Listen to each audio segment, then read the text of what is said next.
And for topic number 5, we've seen a big change in the paradigm of PC gaming.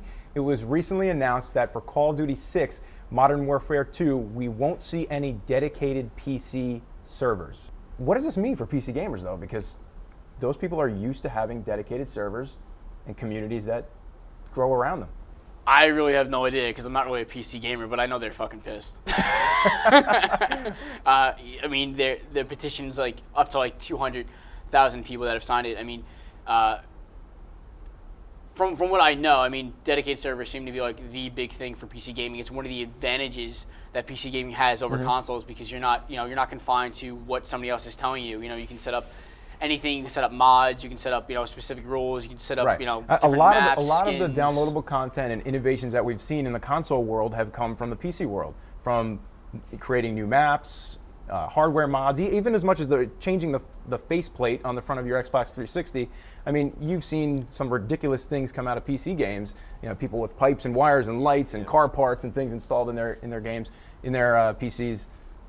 Does this undermine that whole customizable? It doesn't. I think what's happening here is the game development studios carefully watching that kind of thing over the past 15, 20 years and saying, okay, this is something that we need to kind of not take control of because we don't want it to happen, but take control of because it's ultimately an area of the market we're not tapping for financial gain. Look at Korea. Look at these gaming houses where there are literally LAN areas with 1,000 terminals set up playing the original StarCraft.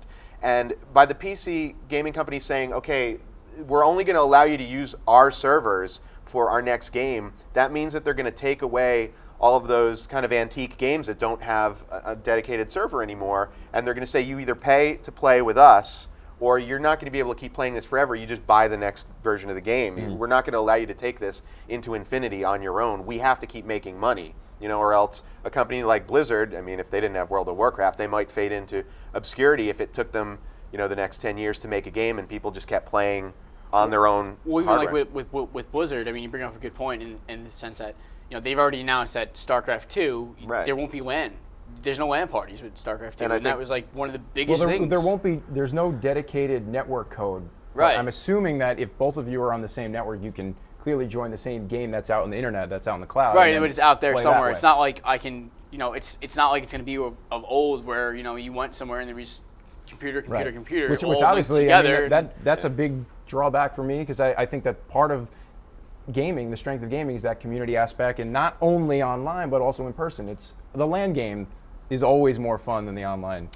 Yeah, I think, but as we grow and as we become more aware of how the market works as adults, we have to realize that, like, on the other end of that thing, there are gaming companies that, as much as we may hate the fact that we need to pay them on a yearly basis, either for new software or to continue to keep, creatively producing stuff, that we can't take their stuff into infinity on our own.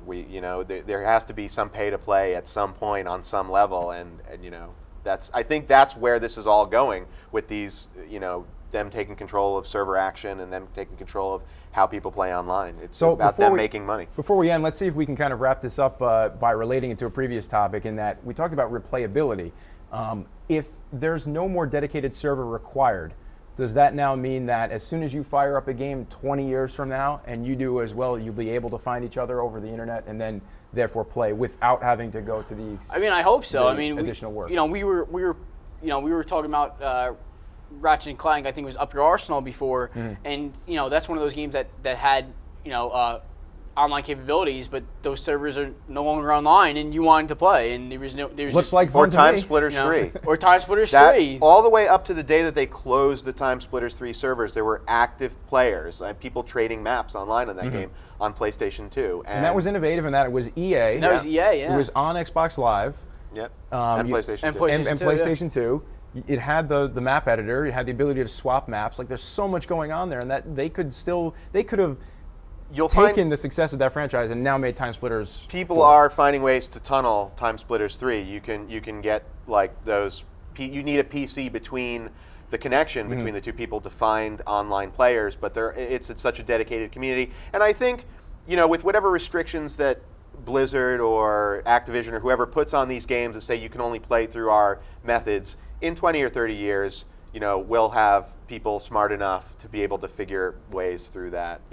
I'm sure there are people out there right now still using their X-band modems for their Super Nintendo and Genesis to play games of Mortal Kombat through a 56K dial-up.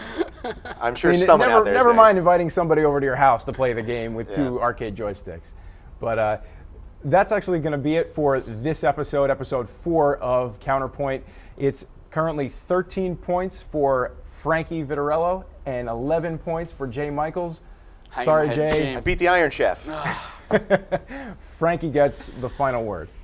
Visit digitpress.com, and if you're in the Clifton, New Jersey area, go to Digital Press. It's on Piaget Ave on Route 46. It's a great classic gaming community. That's my plug for Joe Santulli and Digital Press. And that about does it for this episode of Counterpoint. Thanks for coming out, Frank. Thanks for coming out, Jay. We'll see everyone soon. Don't forget to check out pixelenemy.com for all the latest episodes and Pixel Enemy productions, and follow us at Counterpoint TV on Twitter.